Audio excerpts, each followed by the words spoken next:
Welcome back to the channel. For today's video, we're going to continue on our series of going through each of the categories at the Oscars and breaking down the nominees. And so in today's video, we're going to continue that series and focus on the Best Sound category. And we're going to continue doing what we've done in the previous few videos, where we talk about all of the films that are nominated in the category, mention the artists that are nominated with that with the film, to just talk a little bit about the sound, what it's nominated for, and then I'll give my personal ranking and my predictions ranking. Again, I mentioned this last video, in this crafts category, it feels weird judging some of these based on like personal favorites.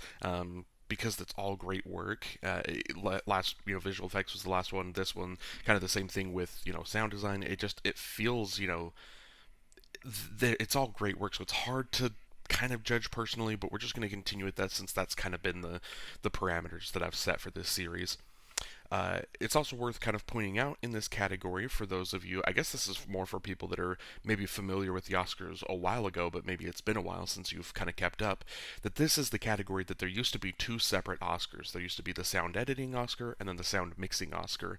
They have since combined that into just one Oscar, so it's no longer that there's an award for making the sounds and then there's not another Oscar award for like laying the sound onto the film and making sure it all works and flows well. They've all just put it into one big umbrella and it's just the best sound Oscar. So before we get into the nominees, just one quick last little thing, that in this category, two of these five films, they received the exact same sound/visual effects combo of nominations for their only two nominations, while the other three in this category are all Best Picture nominees. So these are all films that you probably have heard me talk about already in this series, and you're going to continue on a couple of them to hear me continue to talk about as they're big tech players that are also happen to be in the Best Picture category. So without any further ado, let's get into the category Best Sound. The first nominee that we're taking a look at is The Creator. Sound by Ian Voigt, Eric Idle, Ethan Van der Ryn, Tom Ozenich, and Dean Zupancic. So The Creator obviously has this excellent sound design, excellent work. It's almost easy sometimes to look at these action films as kind of the ones, especially like we mentioned, if it's got good visual effects. These are kind of the action films that can kind of do pretty well in the sound category as well, because chances are if you've got these visual effects, chances are you've got some big action scenes, you've got some big fighting, sequences, kind of some war sequences, and that's exactly what The Creator has. You've got, the war sounds between, the guns that are being fired off, kind of the futuristic, kind of more like lasery sounds of the guns. You've got, the spaceship has a lot of really cool sound design, especially when it's kind of shooting the beam down. And then obviously, you've got the robots, like the AI in the film. They all have very unique sound design, kind of like the language that they're speaking. It's going into that sound design. You got explosions. I mean, it's just for The Creator. It's very much, you have all of the classic things that would get you nominated for sound, classic war sounds, and so it all works really well. But for me, when I was watching The Creator, rewatching it a couple days ago, the thing that really kind of stood out to me, the thing that like I really loved, was the sound design, the decision to cut to silence. There's a lot of times where it just cuts to silence. There's a moment in the film. Again, I'm not going to spoil too much. I want to try to, no matter how long a movie's been out, try not to spoil a lot of films on this channel. But there's kind of a scene, kind of an emotional moment between two characters, and this camera cuts back to one of the characters, and you expect this kind of loud, emotional reaction from him, but it looks like, that's what we're getting, but with the sound design of just cutting to silence was such a beautiful and just like impactful way to illustrate that sound design decision was honestly beautiful. I really liked that from The Creator. So for my personal ranking, I'm putting The Creator in fourth, and then for my prediction, I'm going to put The Creator in fifth. I think this is maybe the least likely of all of these nominees. It was definitely, going into the ceremony, I remember thinking that The Creator had a good shot, obviously, in visual effects. I didn't think it was really going to have a shot at all of getting nominated for sound, even though it was on that short list. So for me, the Creator being in this category was kind of a little bit of a shock, and so just kind of playing it safe, I feel like this has the least likely chance, so I'm going to put it in fifth on my prediction list. The next nominee is Maestro. Sound by Stephen A. Morrow, Richard King, Jason Ruder, Tom Ozanich, and Dean Zupancic. I'll try and put a link to it in the description. But there's a video on YouTube. It's a Netflix kind of behind the scenes making of Maestro video that I was watching where they were talking about the sound design. And there's one thing that they were talking about that I thought was really incredible because my initial thought when Maestro gets nominated for sound, you're thinking, oh, because of like the orchestra, because of like the music, right? Like obviously that's what would make sense. That's why you're getting nominated for sound, and sure, that's probably the majority of the reason.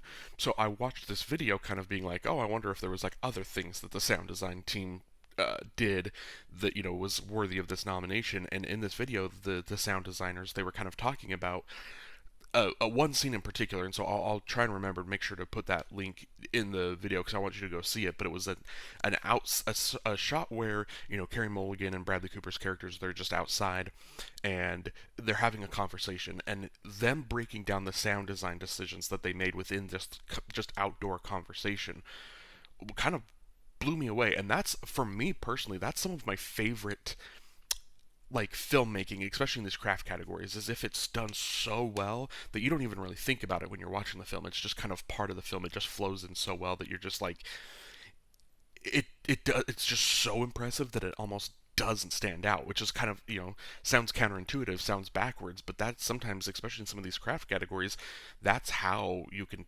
sometimes you can tell by how good a quality of something is, just because of that, because of how seamless and how fluidly it just kind of blends into the film. And so obviously that sound design is really cool, but then obviously all of the music scenes, when Bradley Cooper is leading, is composing that music, everything within there, the swelling of that music, it's all obviously very beautiful, and it is a big reason I think why a lot of people voted to get Maestro into the sound design category, because yeah, it works all very well. So for Maestro, my personal rank, I'm actually going to put this in third. And then for my prediction, I'm also leaving it in third. The next nominee is Mission Impossible Dead Reckoning. Sound by Chris Munro, James H. Mather, Chris Burden, and Mark Taylor. And so for Mission Impossible, this is the second with the creator that both of these films were nominated for sound and visual effects.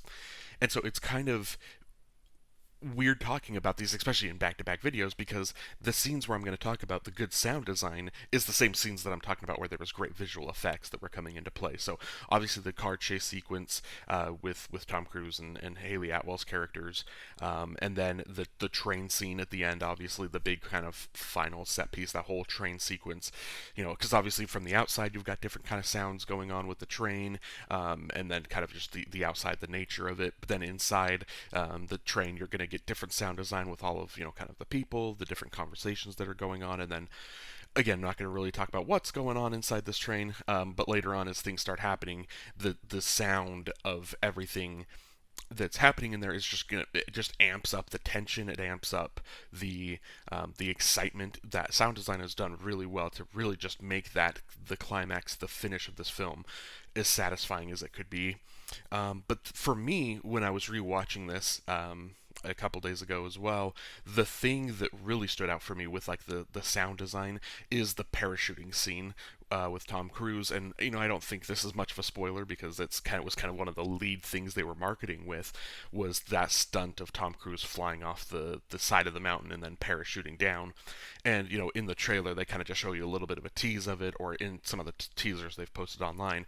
But when you're watching it, especially for me when I was watching it in the theater, the sound design as he's jumping off that cliff, opens the parachute, and then it's just falling for upwards maybe a minute. It was, especially in the theater, it felt so long watching him just fall and fall and fall, and hearing him trying to talk to Benji, to Simon Pegg's character, hearing him like talk through that, like as the wind is just coming down on, obviously as he's just parachuting down and just free falling, especially before he opens the parachute, just kind of free falling for a while. The sound in that scene I remember just so standing out to me. It's like that was just an absolute standout of a scene. And if I'm not mistaken, I feel like I remember hearing that going into the nominations right before the it's always like the awards brunch, or like the Bake Off, I think is what it was. This year, what they did for that is the films would just present. I think it was like a 10-minute uncut clip of just showing off the sound design. So each film was kind of picking different parts of the film to really show off how great the sound design work is. I don't know for sure, but I would be absolutely stunned if Mission Impossible, if that wasn't the scene that they nominated, was this the parachuting scene, the skydiving scene, because yeah, the sound design in that just absolutely floored me. It was so good. For my personal ranking though for Mission Impossible, again, it's so hard because I just was gushing about how amazing this was, but I'm gonna put it in fifth, and then my prediction, I'm gonna put it in fourth. This is one where it's just I have a very hard time seeing it being able to upset some of the big dogs that are coming up in the next couple nominees here. The next nominee that we are taking a look at is Oppenheimer. Sound by Willie Burton, Richard King, Gary A. Rizzo, and Kevin O'Connell. Now, for me, Oppenheimer, it has two moments that just absolutely stand out as kind of almost, I don't, maybe the highlights of the film, kind of like the most memorable scenes of the film, I would say. And I think the biggest reason why both of those scenes stood out to everyone was the excellent sound design that was used in both of them. So the first one, we're obviously going to talk about the Trinity test. We're going to talk about, as they're all kind of sitting there waiting for this test bomb to go off, and then seeing it go off, and then because it plays on your expectations so much of when you're watching a film, you almost expect that instant you see an explosion, you expect that sound. We talk about The Creator, it had a couple of explosion scenes, but a lot of them the explosion would hit and then the sound just boom instantly would hit.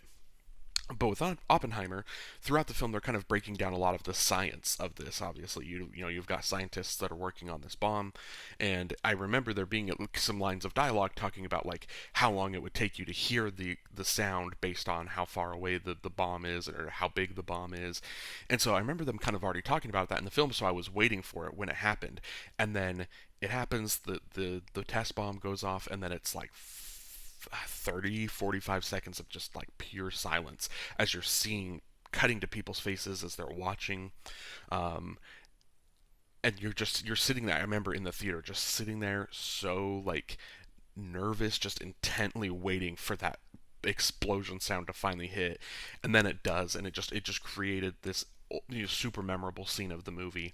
The other scene for me that is the most memorable, it is like the standout scene of Oppenheimer. It was the scene that when it happened when I was watching it in theaters, that it was the scene that I was like, oh, like this film is like next level. This film is a tier above, what I'd already had previously been thinking of it as, and that is I don't know how to describe like the rally scene.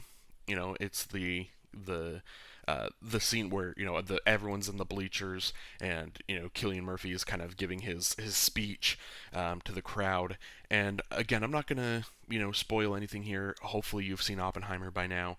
But the sound design in that scene of cutting to it does that. There's a couple moments in the film, especially the one where he's talking about Florence Pugh's character, where the sound design does that kind of quick, rapid cutting of like like almost like a flashing of like the sound just do do do do like really rapidly in a row.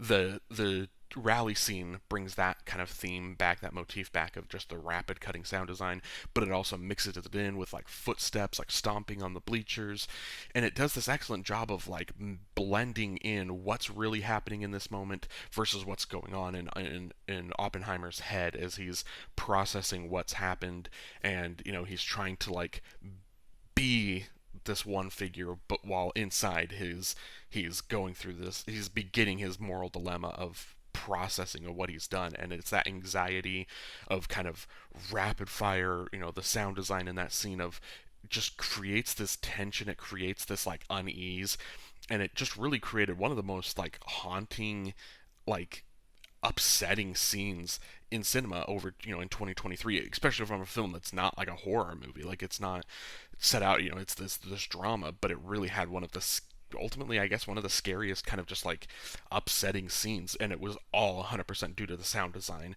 in that scene. And so again, I think that's the scene that, at least for me, I don't know for everyone, but it's kind of the scene that I think elevates the film. And so I think that's the main reason that I think a lot of people are going to end up voting for Oppenheimer in this category. So for my personal rank it kind of surprises me that I'm doing this, but I'm actually going to put Oppenheimer in second place. But I am still predicting it to win. Like I mentioned, I think those scenes are so memorable that I think those two scenes are going to carry Oppenheimer in this category to a win. And the final nominee that we're taking a look at is The Zone of Interest. Sound by Tarn Weilers and Johnny Byrne. And again, I just spent the entire last nominee just gushing over Oppenheimer because for the longest time last year, it was by far, up and away, the most amazing sound design of a film that I'd seen in a while, it feels like, and so it's been so cemented in my mind that Oppenheimer's winning sound, and I still think it is. But last week I was finally able to go see The Zone of Interest. It had just opened in a wide enough, where it came to the theater near me. I was able to go see it.